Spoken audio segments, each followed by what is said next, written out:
August 21st, and it's Tuesday morning. Grain markets are higher overnight. Corn 3 to 4 higher right now. Soybeans up and making new all-time highs above the $17 area in the November contract.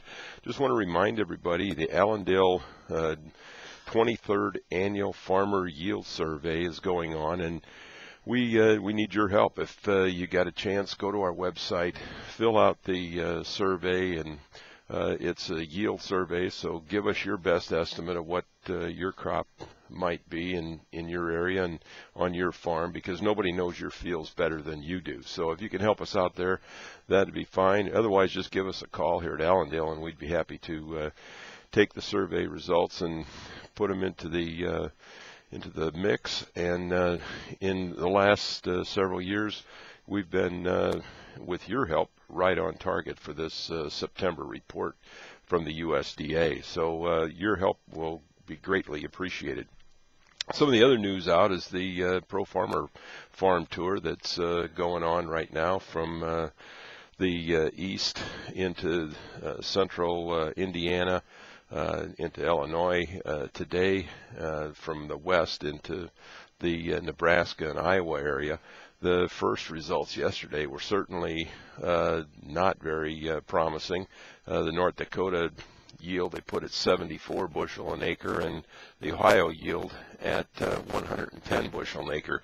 The USDA this last month had yield in August for the August report at 98 bushel an acre for North Dakota, or South Dakota, excuse me, and 126 for Ohio. So a little below what the USDA has said here on the August report.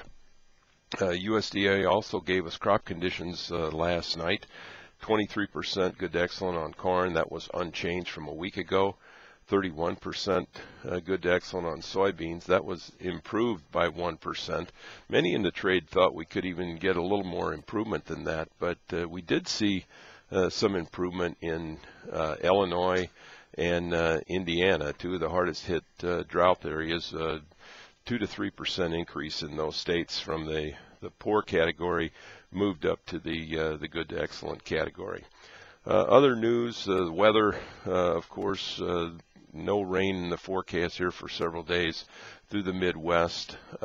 Concerned about will the past week's rain here be enough to carry these soybeans over and increase potential production there until we get the next rain, and that's certainly a focus.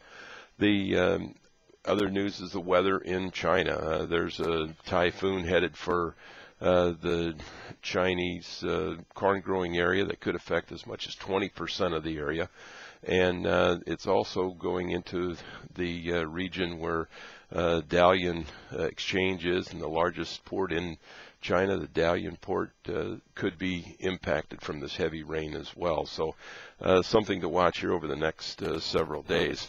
The EPA announced yesterday that they're going into a comment period if the mandate should be changed. It appears some uncertainty yet of is it going to be 30 days or a 90-day comment period. That remains to be seen. But it seems like at this point our contacts are saying they probably aren't going to make any changes to the mandate. And evidently, with the strength we've seen in corn prices, we'll see some adjustments simply from the demand side because of the higher prices and the profitability of crushing corn for ethanol.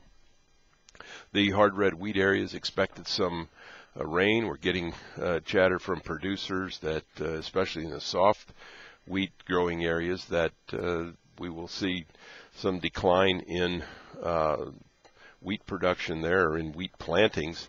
Many are concerned about chemical residue from the drought that didn't clean up the ground enough here this year with enough moisture. So that is concerning to some of the wheat producers, and as we talk to them here in the last several days. Some harvest is getting underway of our customers down in southern Illinois and Indiana.